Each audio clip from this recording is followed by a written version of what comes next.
Hi Kitchen, and welcome back to my kitchen. Today we're going to be making blackened chicken and roasted potatoes, and I hope you enjoy it.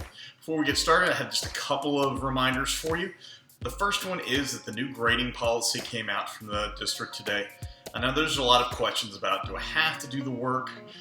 When do I have to do the work? What happens if I don't? There's a couple of reminders I want you to just be aware of. One, everybody who does this work is getting very good grades. Hundreds are going in the grade book. So even if you had an A or an 80, you can actually improve your grade for the semester just by turning in the inventory at the beginning of the week and the reflection after the video.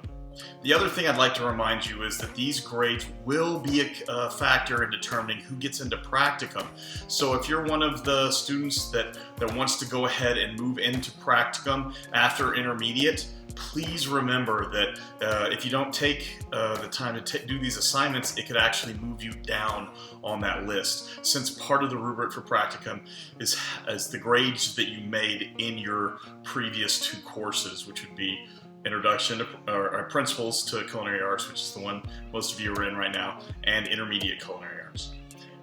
The other thing I'd like to let you know is that after we get done cooking today, in a couple of days, probably morning on Friday, I'll have that interest survey for you for next week. There'll be three choices. One's going to be an appetizer, one's going to be a casserole, if you want something that's like all in one pot, and then the third choice would be a soup and sandwich combo. So I hope you take the time to fill out that interest survey so that we can find out what most of you would prefer to cook next week. All right, let's get started. All right, kitchen, let's go ahead and get started. The first thing you're going to want to remember to do is preheat your oven to 400 degrees. I'm going to go ahead and get that started right now.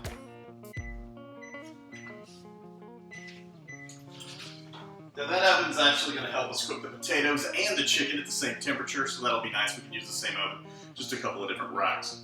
All right, now right here, and you can see this in both the views, I've got a pot of cold water, and this is tap water that's just cool coming out of the sink, so you don't want to heat this up at all.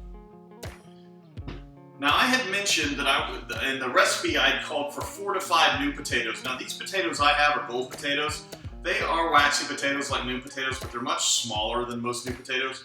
So I ended up with about 16 of them. But like I said, most of them are not very big. So if you have big new potatoes, that are almost as big as baking potatoes, you probably only need 5 or 6 of those.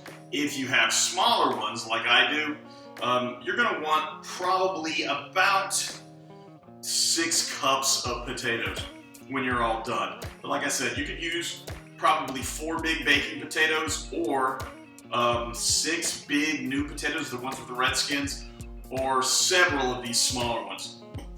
Now when I cut the smaller ones, if they are nice and small, I'm only going to cut them in half, because I want a lot of skin on these potatoes, but I also have some bigger potatoes here, and you can see this one's just a little bit larger, and these I'm going to cut into fourths. And I'm going to keep cutting these up while I talk to you. We're going to cut these up, put them inside our, that was a little weird. Put those inside our water, and then we're going to add to this water rosemary, and you can see I've got a little bit of fresh rosemary from my garden, but you can use dried as well. So I'll just put that right there in the pot. We're going to use some thyme, and we're going to use about a teaspoon of thyme. Now here's my trick. You can see that in the palm of your hand, if you kind of make a little measuring spoon, that's pretty close to a teaspoon. We're going to use some minced garlic.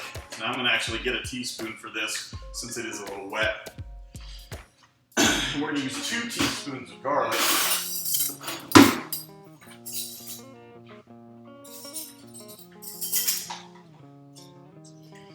And like I said, just right there in the water.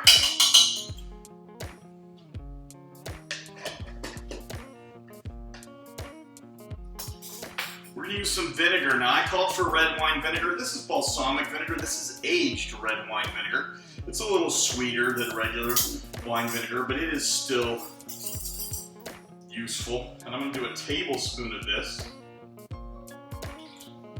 Now this does a couple of things. Might add just a little bit of color to your potatoes, but mostly what it's going to do is change the pH of the water so the potatoes don't brown. Because what we don't want, especially if you're using baking potatoes, is for those potatoes to oxidize. They just don't look as pretty. I'm going to finish these potatoes up a little bit real fast, and I'm going to put a little bit of salt in this water, and then this water is going to be ready to go. We're going to put this on the stove until it comes to a boil. So we'll put it on high and we'll just let it cook. We're going to do this one uncovered. I know normally we cover the water anytime we boil it, but because this has ingredients in it, it makes it more likely to boil over if you put a lid on it. And we also want to know when it's coming to a boil right away, because that's when we're going to set a timer on this so that we can pull it off the stove and put it in the oven. All right, when I come back, you'll see we'll go ahead and set up our blackening spice and get our chicken ready. See you soon. All right, now we're ready to go ahead and get our spices together, our blackening spices for our chicken thighs. If you're using chicken breast, that is completely okay. Just remember, we don't want skin on the chicken. The only thing that could burn when we're blackening something because of the high temperature is the actual fat on the outside of the chicken. So this is one of those recipes where even though the fat on chicken is delicious, the skin is delicious, we want that gone from the actual recipe. So our spice starts with 2 teaspoons, get the right measure here, of kosher salt, 2 teaspoons of black pepper, 2 teaspoons of dried thyme,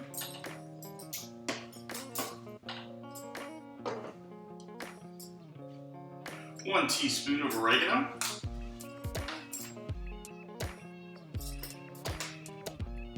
1 teaspoon of onion powder,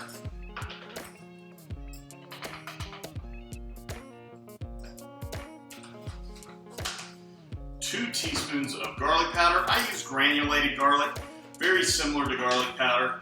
It just is it's a little coarser texture, and I think it gives it a little better garlic flavor, so that's what I use. But if you have the powder or the garlic powder, it's fine. 2 teaspoons of regular paprika, not smoked. I mean, you could use smoked if you want to, but we have such strong flavors here that smoked paprika is really not going to add a lot, and it's a lot more expensive than the regular paprika. I'm going to use 1 teaspoon of cayenne pepper. If you do not like spicy food and you want to leave the cayenne pepper out, you can. It's kind of a requirement for Cajun cooking, though, is to have something a little spicy in there. Now, if you have a whisk, you can mix this up with a whisk. I'm just kind of tossing it around in the bowl. Right? And you can see what it looks like. It's just a spice rub. Now I'm going to take each one of my chicken thighs. So here's a chicken thigh right here. Now you can see that these chicken thighs are considerably thinner than most chicken breasts. So if you're using chicken breast, you'll notice on the cooking times that we leave them in the oven for a little longer after we get done cooking them in the skillet, and that is just because they take a little longer to cook. Now, after we add some of the spice here, and you'll notice I'm kind of shaking off the extra, but then I'm patting it down pretty good. That's just so I get a lot of that spice on the chicken. You really want it pretty well coated. Now remember, we're using about 6 chicken thighs and about 4 chicken breasts. If you run out of spice, then all you're going to do is mix up a little more. I think I'll have enough here. In just a second, I'll be back over at the stove and I'll show you how to get the potatoes in the oven and start that chicken. All right, Kitchen, so you can see that the potatoes here are boiling. They've got about 45 seconds left, but I wanted to talk to you just a little bit about this process of boiling the potatoes first. It does cook the potatoes a little bit before they go into the oven, but the big plus to having 2 steps in a cooking process, we're boiling it with some flavors here and then we're roasting it with some different ones. If you marinate meat before you grill it, if you brine meat before you grill it. All of these things let you do something very important, and that is, it lets you compound flavors. It lets you add flavor into the pan. We added rosemary, thyme, a little bit of garlic, an onion, and also a little bit of vinegar. All of those flavors are going to be part of these potatoes when we toss them in oil and put them in the oven. So it adds some complexity there. When you marinate meat, the same thing happens. Those flavors mix in there. In fact, the flavors are really more important than anything you've heard about marinade tenderizing a meat. Marinades don't really tenderize the meat. Even more than this is really cooking these potatoes. Now I'm going to come over to the sink. I'm going to drain these.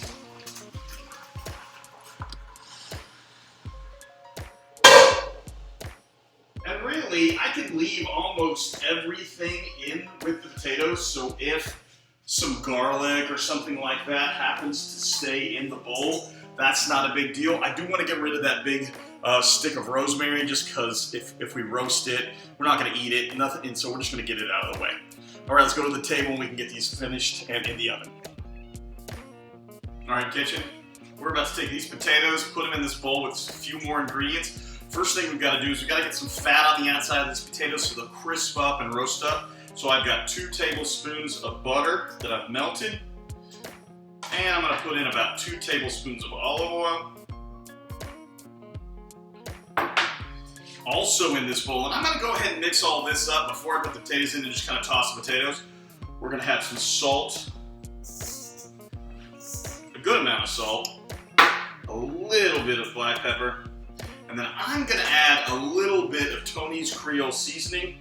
Because we're eating these with blackened chicken, I just thought they should have that kind of Creole flavor.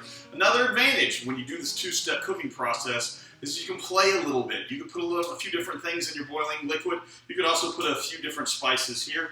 I'm just going to kind of roll this around, and then I'm going to put these potatoes in. Now, as I add these potatoes, they are hot. I know I've got Teflon fingers. You might want to be careful.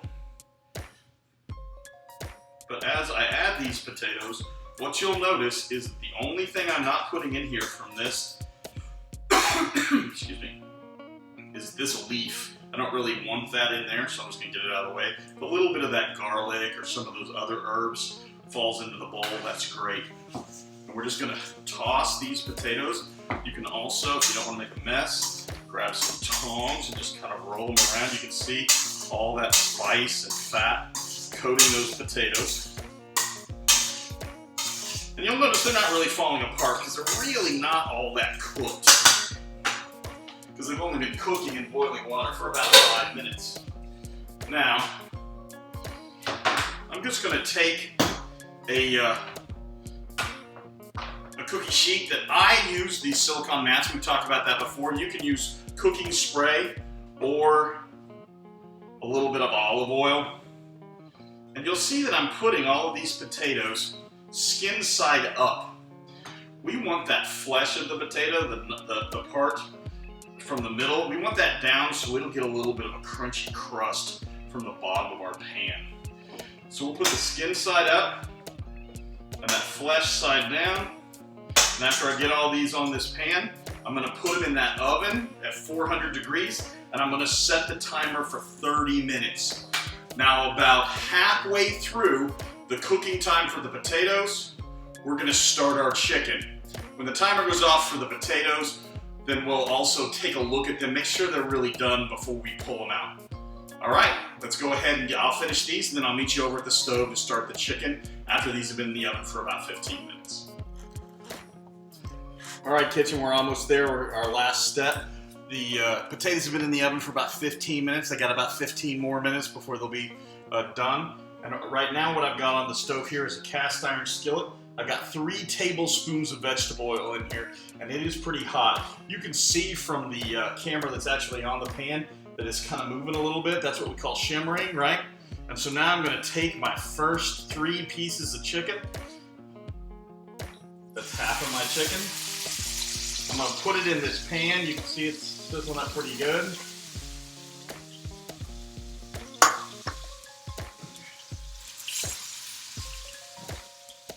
And I have this cool little screen here. All it does is keep the grease from splattering everywhere. It kind of catches it so it won't make a big mess.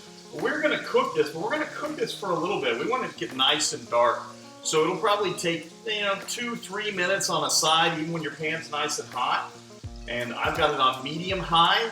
Depending on how hot your skillet gets, you might need it to be a little hotter than that.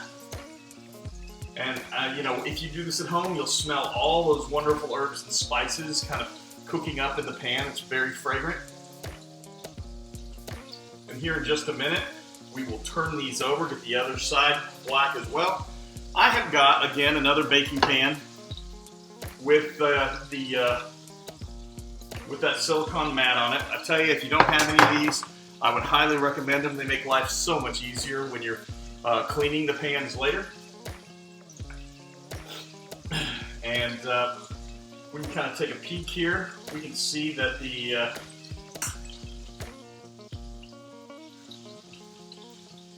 it's not really a deep fry, but it is quite a bit of oil in the pan. And I'm just going to take a quick peek at the underside. Oh, you can see how it's cooking up nice and dark. Right? Give it another minute or so. And then we're going to turn these over, get the other side done. I'm going to do 2 batches of this. So I'm going to do this first batch, put it on the pan, do the second batch, and then we'll get those in the oven. And then the last step, of course, will just be seeing it all when it comes out at the same time. Now let's talk sauce. If you really want some sauce for this meal, you want to take it to another level, there's a Creole, it's like a mustard cream sauce, and it sounds really complicated, but it's super easy. A little bit of whipping cream, some Creole mustard, some Cajun seasoning, and you just kind of warm that up. The cream gives it the consistency, the body, and the creaminess, and that mustard gives it a little bit of zip. We're not going to use any at our house today. All right, I'm going to turn these over. You can kind of see that it looks like there are places that are burnt on this chicken. They are not. That's just the spice doing its thing. When I get this done on both sides, I will go ahead and move it over to the other pan and do the second round. And then when it comes out of the oven, I'll meet you back here. We'll see what it looks like. All right, kitchen. Everything's done. Looks delicious. I'm going to put some over here on a plate so you can get a good look at it. And then I would have, as always, I would love it if you would send me some pictures of your potatoes and your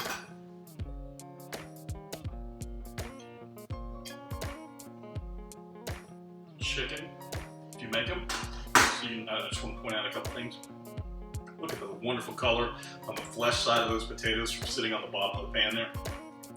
That nice dark color on your blackened chicken. And like I said, if you're going to do a sauce, you could add a little bit of sauce here. Some green vegetables would be great. All right, that's it for today. Remember that when to do your reflection, right, since that's the actual grade that's associated with this. And also, look for that interest survey so you can tell me whether you want to do an appetizer, a casserole, or that soup and sandwich option. And I will see you next week. Have a great day. Brings me home.